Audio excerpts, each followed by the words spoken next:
তারা মূলত বিএনপিরই লোক। এই লোকগুলো তারা এখানে ঢুকে আমাদের প্রার্থী, আমাদের যে প্রধান পোলিং এজেন্ট কেন্দ্রের ইয়াকুব ভাইয়ের উপর তারা আক্রমণ করে এবং তাদেরকে টেনে হিঁচড়ে এখান থেকে বের করে। আজ সন্ধ্যা 8টার সময় আমাদের পীরের বাগের ভিক্টোরিয়া কেন্দ্র, এখানে আমাদের বাংলাদেশ জামাত ইসলামীর ভিক্টোরিয়া কেন্দ্রের যিনি প্রধান পোলিং এজেন্ট, উনি প্রধান পোলিং এজেন্ট ইয়াকুব আলী ভাই, উনি কেন্দ্রে ঢুকেছিলেন। কারণ হচ্ছে যে ওইখানে উনি আগেই তার পোলিং এজেন্টের তালিকা উনি জমা দিয়েছিলেন।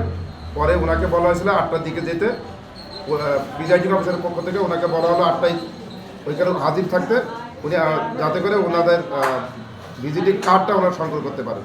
এই জন্য ওনারা ভিজিটিং কার্ড, তাদের যে পোলিং এজেন্টের কার্ড, এটা সংগ্রহ করার জন্য তারা প্রিজাইডিং অফিসারের কাছে যায়। এই সময় প্রজাপতি আম জনতার দল, সম্ভবত একটা দল, নতুন দল, এই প্রজাপতির লোক, তারা মূলত বিএনপিরই লোক।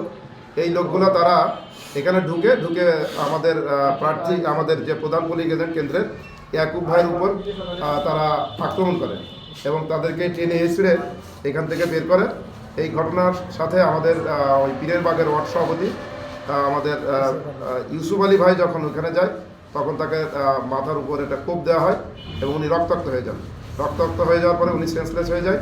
পরে ওখান থেকে তাকে উদ্ধার করা হয়।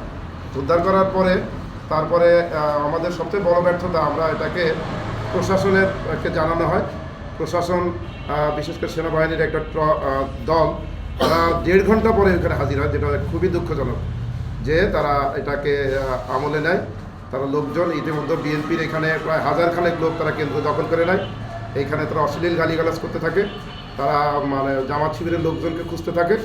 তারা এখানে বিভিন্ন ধরনের মানে দেশীয় অস্ত্রের প্রদর্শন এবং ভয়ভীতি, যাতে মানুষ কেন্দ্রে না আসে, এরকম তারা মানে আচরণ করতে থাকে।